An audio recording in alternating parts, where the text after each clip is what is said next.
Joyce Kim never expected her life to split into two different versions of herself. But Seoul had a way of doing that to people.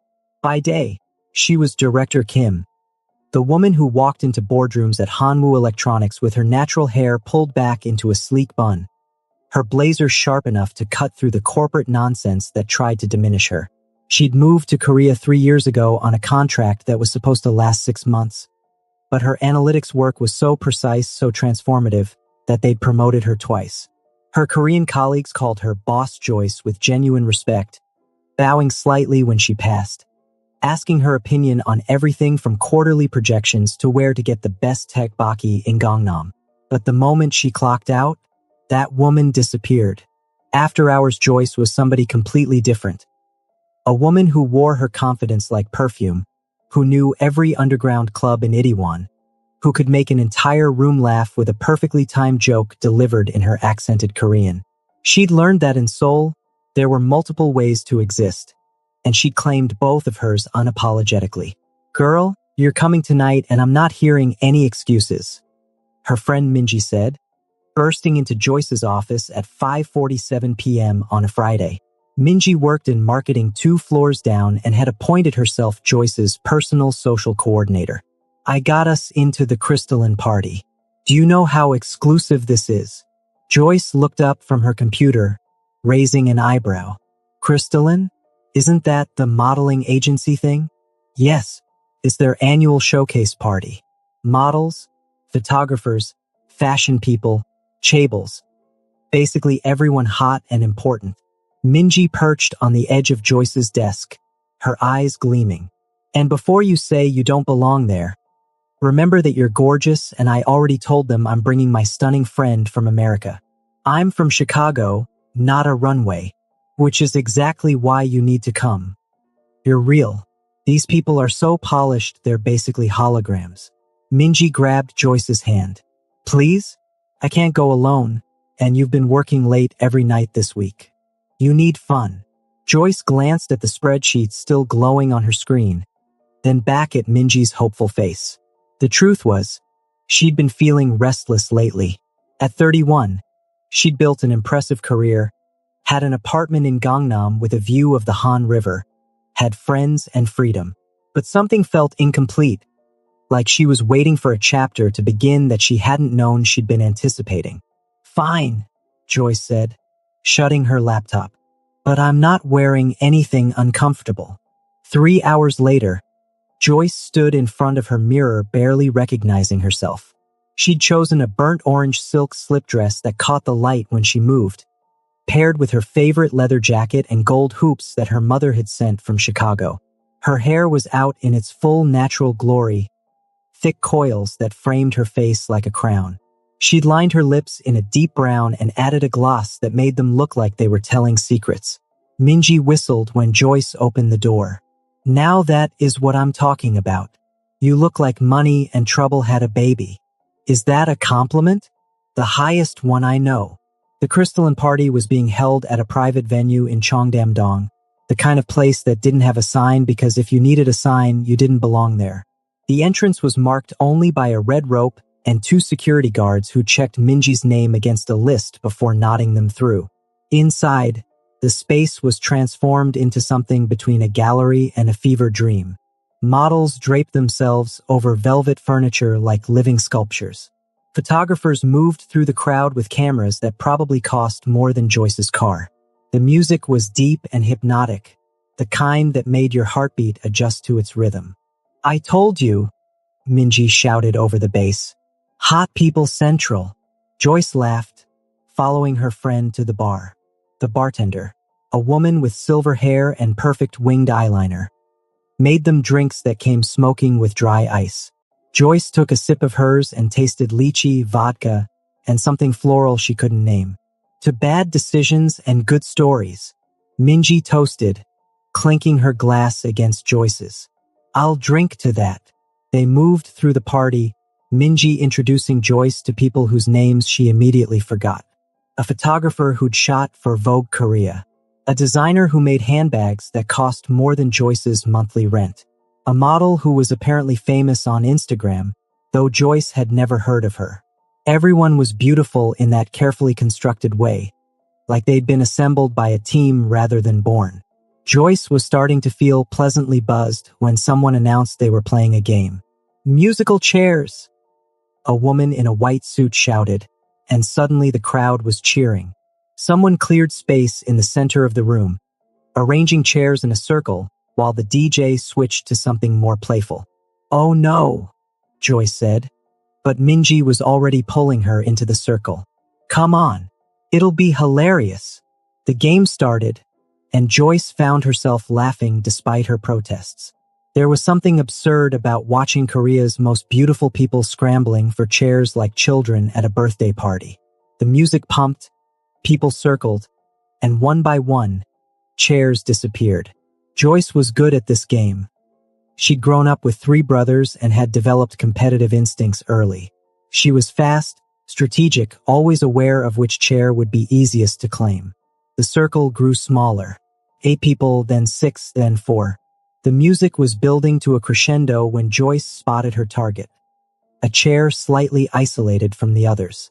She calculated the distance, the timing, the exact moment she'd need to move. The music stopped.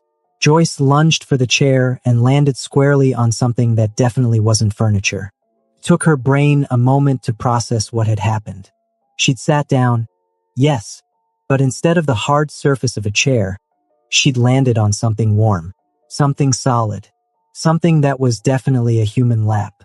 "Oh my God," she started, trying to scramble up. "I'm so sore." "Don't." The word was quiet but absolute. A hand settled on her waist. Not grabbing, not pulling, just holding, steadying her. Joyce froze. "Stay," the voice said, and this time she heard the accent. Korean, but with something else underneath it. Cultured, educated, dangerous. She turned her head slowly, and that's when she saw him. He was possibly the most beautiful man she'd ever seen in person. And in Korea, that was saying something. Sharp jawline. Eyes so dark they looked black in the dim light. Hair pushed back from his face in a way that probably took no effort but looked like art. He wore a simple black shirt, sleeves rolled to his elbows, revealing forearms that suggested he did more than sit behind a desk. But it was his expression that caught her. He was looking at her like she was the most interesting thing in the room, like everyone else had suddenly stopped existing. Joyce found her voice. "I was aiming for the chair." His mouth curved into something that wasn't quite a smile but held amusement. "And yet you found something much better." The crowd had gone quiet around them. Joyce could feel eyes watching, could sense the shift in energy. Whoever this man was, people were aware of him, wary of him. "I don't usually make a habit of sitting on strangers," Joyce said, finding her composure. "But when I do, I commit to it fully." Now he did smile, and it transformed his face from beautiful to devastating. "I appreciate commitment. I can tell." She gestured at his hand, still resting on her waist. "You've got quite the grip there. Would you prefer I let you go?" Joyce considered this. She should say yes, should stand up, laugh it off, rejoin Minji who was staring at them with her mouth open. Should remember that she didn't do this. Didn't flirt with random men at parties. Didn't let herself get distracted by a pretty face and a dangerous smile. But something in his eyes stopped her. Something that felt like recognition, like the universe had decided to be chaotic and interesting on a random Friday night. "I prefer," Joyce said slowly, "to know the name of the man whose lap I'm occupying. Kang Yeonjun." He said it like it should mean something. Didn't. Not to Joyce. "Well, Kang Yeonjun, I'm Joyce Kim, and normally I'm much better at musical chairs." "I hope not," Yeonjun said. "This is far more memorable." Someone cleared their throat loudly. The game had ended. A winner declared, but no one was moving. The air felt charged with something Joyce couldn't name. "Perhaps," Yeonjun said, his voice dropping lower, meant only for her. "We should continue this conversation somewhere quieter?" Every instinct Joyce had developed in 3 years of Seoul nightlife was screaming at her to be careful. She didn't know this man, Didn't know why everyone was watching them like they were witnessing something significant. Didn't know why her heart was racing like she'd just run up 10 flights of stairs.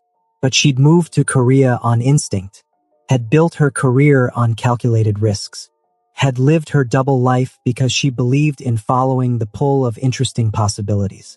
Okay, Joyce said, but if you're a serial killer, I should warn you. I'm terrible at being a victim. Very loud. Incredibly inconvenient. Yeonjun laughed, and the sound wrapped around her like smoke. I'll keep that in mind. He stood, helping her up with a gentleness that contradicted the intensity in his eyes. His hand stayed on the small of her back as he guided her through the crowd, people parting for them like water. Minji caught Joyce's eye, making wild gestures that Joyce interpreted as either be careful or get his number or possibly, what the hell is happening? Joyce just shrugged, following Yeonjun toward a staircase that led to a quieter level of the venue. She had no idea she was walking into a story that would completely rewrite her carefully constructed Korean life. Had no idea that the man guiding her with such careful confidence was someone whose name made powerful people nervous, whose business dealings happened in shadows, whose world operated by rules she didn't know existed. All Joyce knew was that for the first time in years, she felt like something was beginning, and she'd never been very good at walking away from a beginning. The upper level was a different world. Where downstairs had been all flash and performance, up here was intimate, low-lighting, private booths, the kind of space where serious conversations happened. Yeonjun led Joyce to a corner booth with a view of the entire party below, but positioned so they had privacy. So this is where the VIPs hide, Joyce said, sliding into the booth. I was wondering where the actual party was. You weren't enjoying yourself downstairs? Yeonjun sat across from her, close enough that she could smell his cologne. Something woody and expensive. Oh, I was having a great time. Nothing says Friday night like watching beautiful people pretend not to care about being beautiful. She accepted a drink from a server who appeared without being summoned. Something amber in a crystal glass. But this is nice too. Quieter. I can actually hear myself think. And what are you thinking? Joyce took a sip of her drink. Whiskey, smooth and probably older than she was. I'm thinking that you're someone important, based on how everyone reacted when I landed on you. I'm thinking you're used to getting what you want. And I'm thinking you're wondering if I'm going to be impressed by any of it. Yeonjun's eyebrows rose slightly. Observant. It's literally my job. I analyze patterns and data for a living. She leaned back, studying him. So which is it? Old money? New money? K-pop executive? Underground poker champion? He laughed genuinely this time. None of the above. Well, some of the above. It's complicated. Complicated is my favorite flavor. Is it? He tilted his head, and Joyce realized he was studying her just as carefully as she was studying him. You're not like the others here. Because I'm black? Trust me. I noticed I'm usually the only one in the room. No. His voice was firm. Because you're real. Everyone downstairs is performing some version of themselves. But you just sat on a stranger's lap and turned it into a conversation. No pretense. No calculation. Oh, there was definitely calculation, Joyce corrected. I calculated that chair was empty.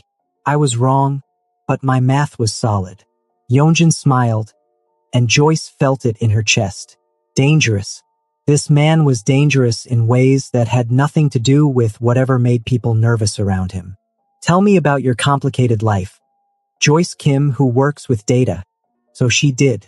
She told him about Chicago winters and kimchi jjigae, about being the only black woman in most of her meetings and how she'd learned to make her difference an advantage, about her brothers who video called her every Sunday demanding to know if she was eating well, about how she'd built two versions of herself in Seoul because she refused to be just one thing.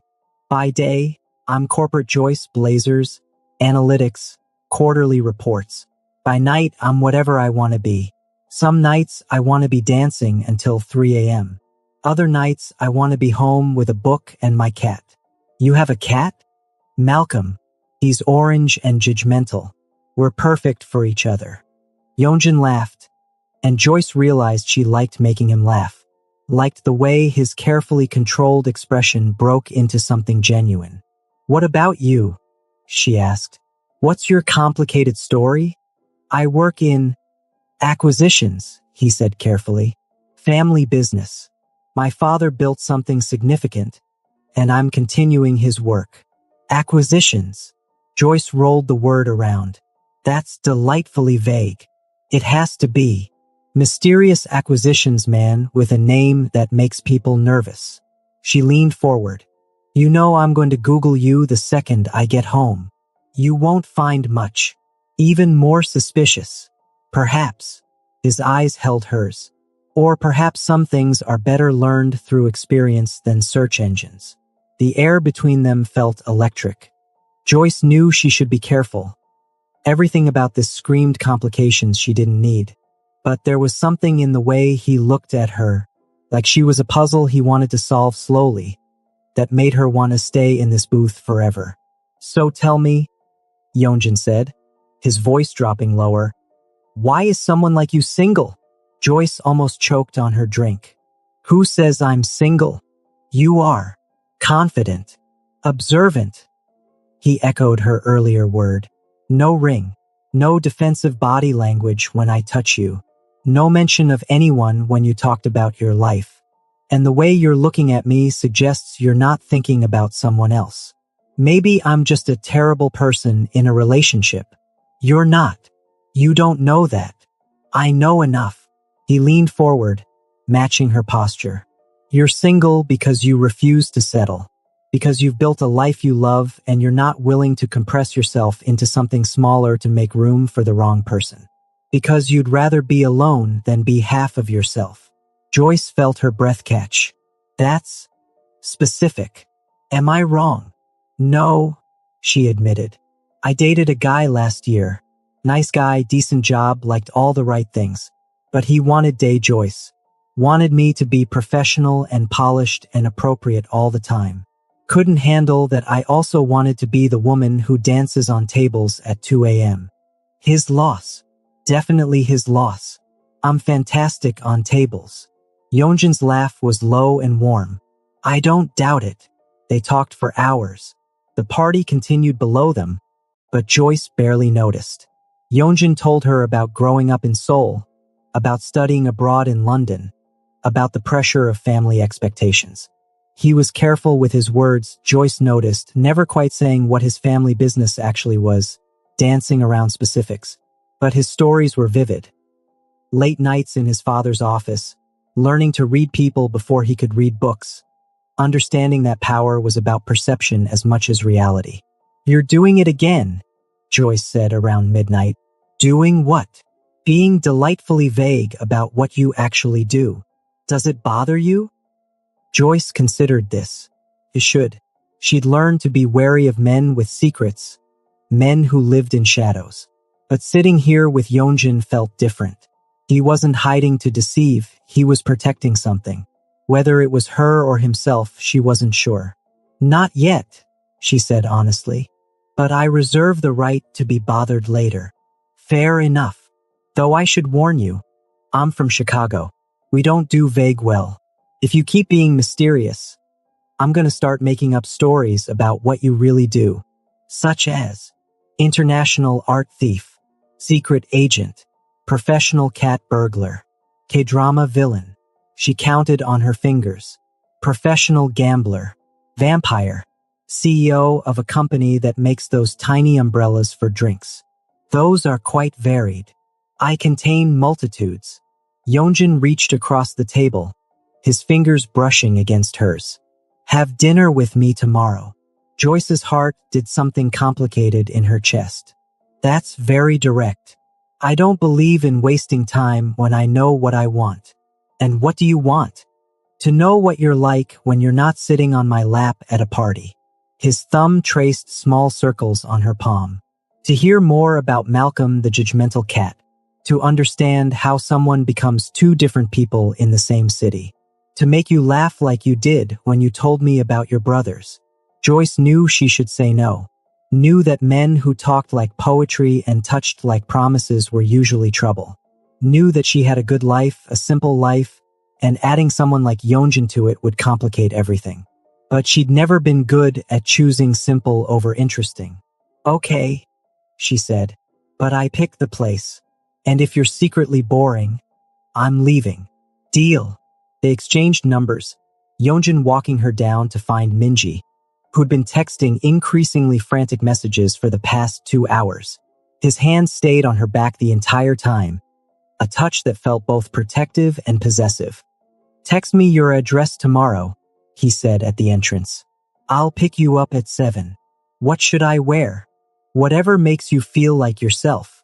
Then he did something that made Joyce's knees weak. He lifted her hand to his lips, pressing a kiss to her knuckles while maintaining eye contact. It was old-fashioned and devastating and completely unfair. Good night, Joyce Kim. Good night, mysterious acquisitions man. In the taxi back to Gangnam, Minji turned to Joyce with wide eyes. Do you have any idea who that was? Kang Yeonjun. He works in acquisitions. Minji laughed, slightly hysterical. Acquisitions?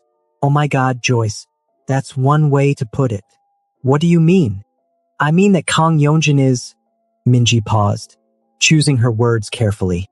He's someone important. Someone you don't just casually sit on. Someone whose family is… connected. Connected how? Like connected. Like his family owns half of Seoul connected. Like people don't say no to him connected.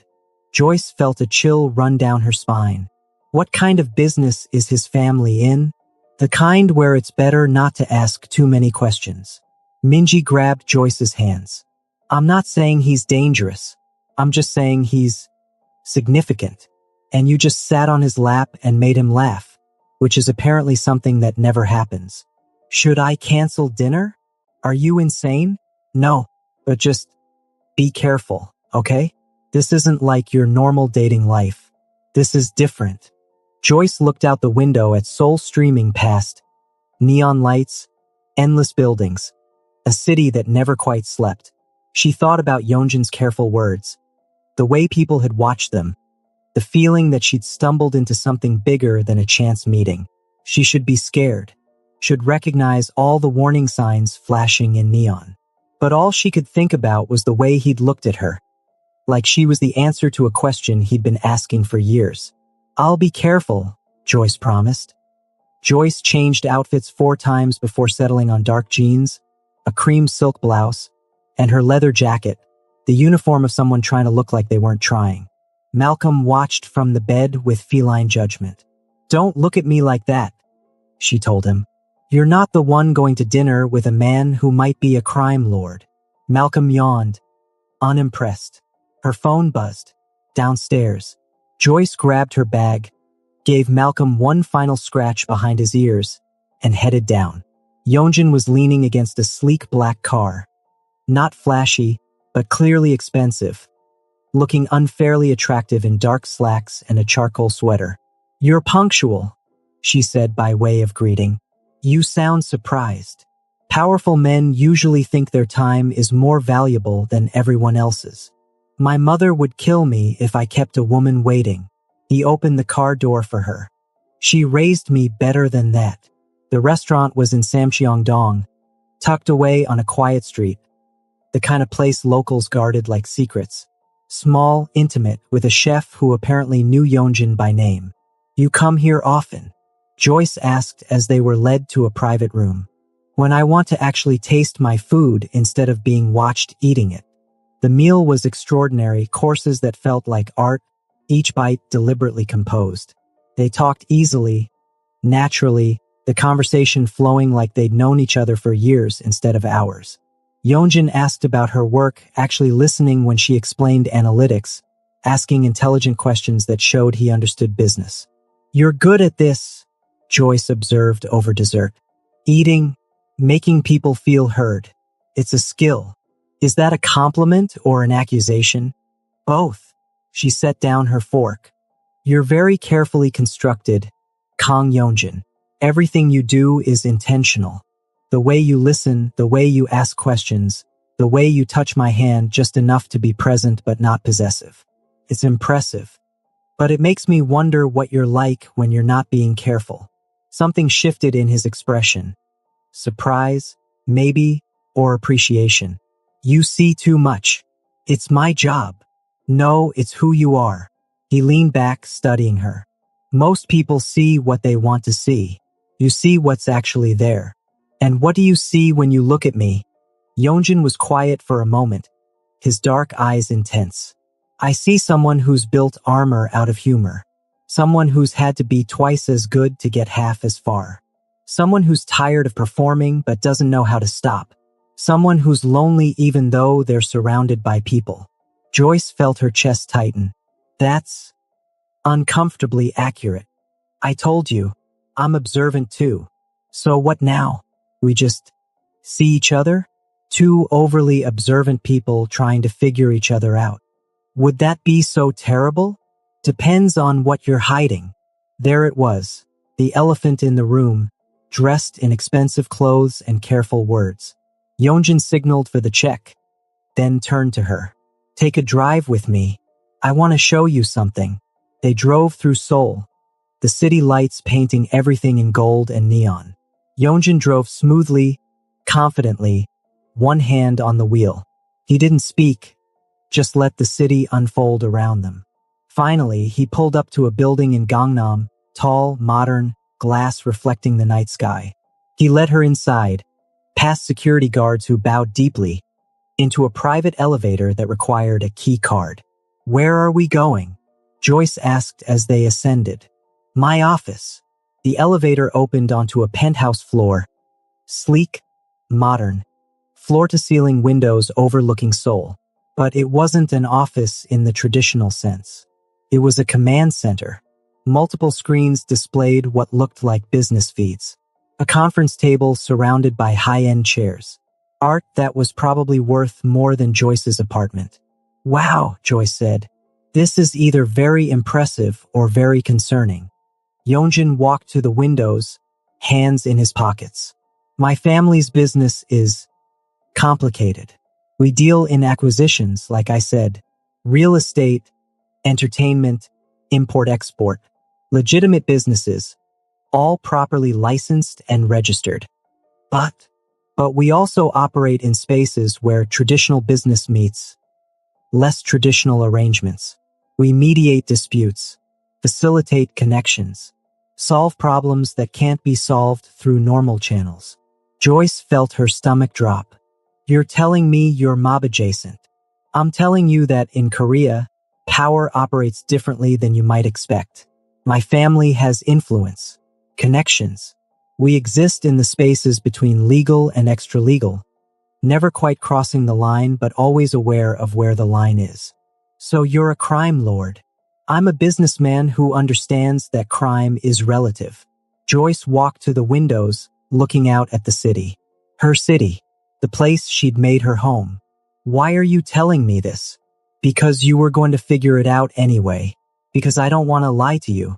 And because... He moved to stand beside her, close but not touching. Because when you sat on my lap last night, laughing about musical chairs, you looked at me like I was just a man. Not a Kong. Not someone to be afraid of. Just someone interesting. And I haven't felt that in a very long time. So what? I'm your escape from your crime family responsibilities. Your normal girl experience. You're not normal. You're extraordinary. You're funny and brilliant, and you see through every carefully constructed wall I've built. You scare me, Joyce, and I like being scared. Joyce turned to face him. I should walk away. This is exactly the kind of complicated I don't need. You should, he agreed. But you won't. Because you're just as curious as I am about what this could be. He was right, damn him. Joyce had spent 3 years building a safe life, a predictable life. And in 2 days, Yeonjun had made her want to throw all of that away for something dangerous and unknown. I have conditions, she said. Name them. 1, you never lie to me. I don't care how ugly the truth is. I want it. 2, I keep my independence. My job, my apartment, my life. I'm not becoming some mafia girlfriend who waits around looking decorative. 3. The second I feel unsafe or uncomfortable, I walk, and you let me go without drama. Agreed. Just like that. Just like that. He stepped closer, his hand coming up to cup her face. I don't want you compressed into something smaller, Joyce. I want exactly who you are: loud, funny, brilliant, fierce. I want the woman who yells at her cat and makes spreadsheets and dances on tables. All of it. You might regret that I'm a lot. Good. I've been waiting for a lot. He kissed her then, and it felt like falling and flying at the same time. Like every rom-com she'd ever watched and better than all of them combined. His hands were in her hair, hers fisted in his sweater, and the city sprawled beneath them like a promise. When they finally broke apart, both breathing hard, Joyce laughed, bright and genuine. What? Yeonjun asked, smiling. I just realized I'm dating a Korean mafia boss. My mother is going to lose her mind. Should I be worried? Terrified. She's from Chicago. She knows actual mob people. She's going to have questions. I look forward to meeting her. Liar. Completely. He kissed her again, softer this time. But I'll do it anyway. For you. Over the next few weeks, Joyce discovered what it meant to date Kang Yeonjun. It meant security guards who materialized from nowhere. It meant private rooms in restaurants and theater boxes and cars with drivers. But it also meant Yeonjun showing up at her apartment with takeout at midnight because she texted that she was working late. It meant him learning to appreciate Malcolm's judgmental stares. It meant him sitting through her work presentations and asking genuine questions about data analytics. Her colleagues at Hanwoo Electronics noticed the change. Joyce arriving in cars that definitely weren't taxis. The subtle designer pieces that started appearing in her wardrobe. But she was still boss Joyce, still brilliant at her job, still commanding respect in every meeting. You're glowing, her work friend Sumin said one afternoon. New skincare routine or new man? Can't it be both? Girl, spill. But Joyce kept Yeonjun mostly private, understanding instinctively that their relationship existed in its own space. Separate from her work life, from his business dealings, a bubble where they could just be two people falling in love. Because that's what was happening. Against all logic and reason, Joyce was falling completely in love with him. She loved his dry humor, the way he could deliver a devastating comment with the straightest face. Loved how he listened, really listened when she talked. Loved that he never tried to change her, never suggested she be quieter or smaller or more appropriate. 3 months in, lying in his bed in his penthouse, soul glittering outside the windows, Yeonjun traced patterns on her shoulder. What are you thinking? He asked. That this is crazy. That I moved to Seoul for a 6-month contract and ended up building a whole life. That I never expected you.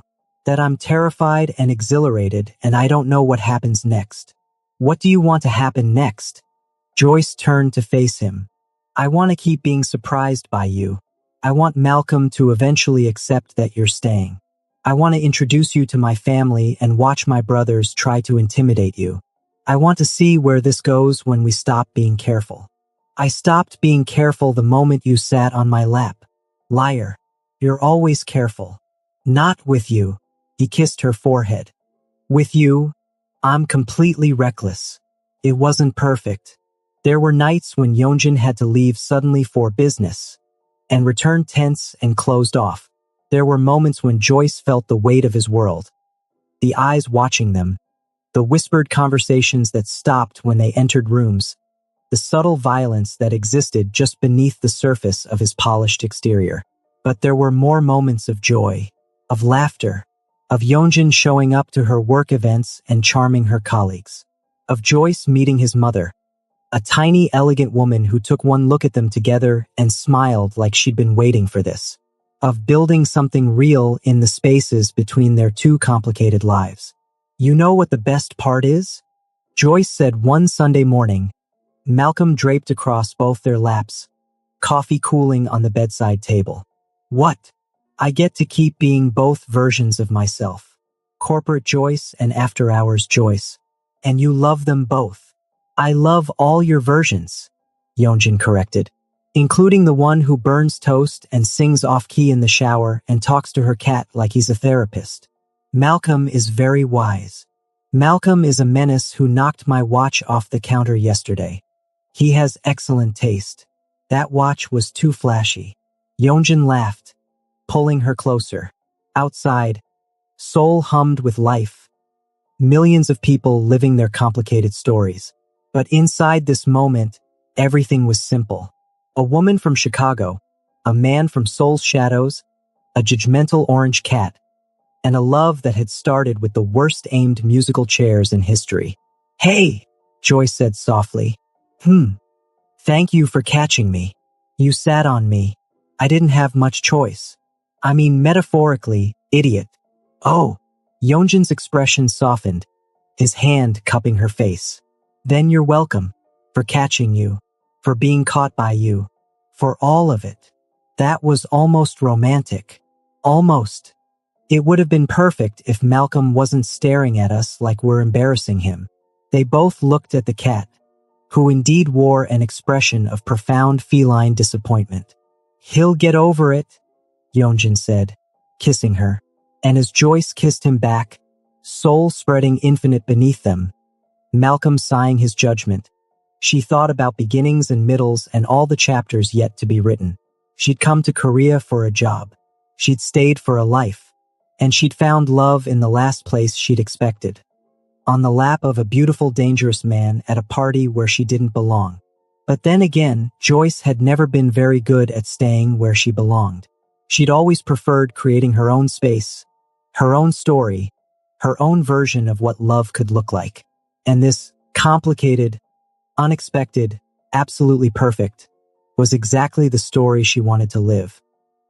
So besties, in this story we learned that sometimes the most extraordinary love stories begin when we stop trying to fit into perfect boxes and embrace our authentic, multifaceted self. True connection happens not when we hide our complexities, but when we find someone who celebrates every version of who we are, the professional and the playful, the cautious and the spontaneous. Besties, be unapologetically yourself, stay open to the unexpected, and trust that the right person will love all your contradictions, not despite them, but because of them. Thank you so much for watching. Kindly like, subscribe, and share.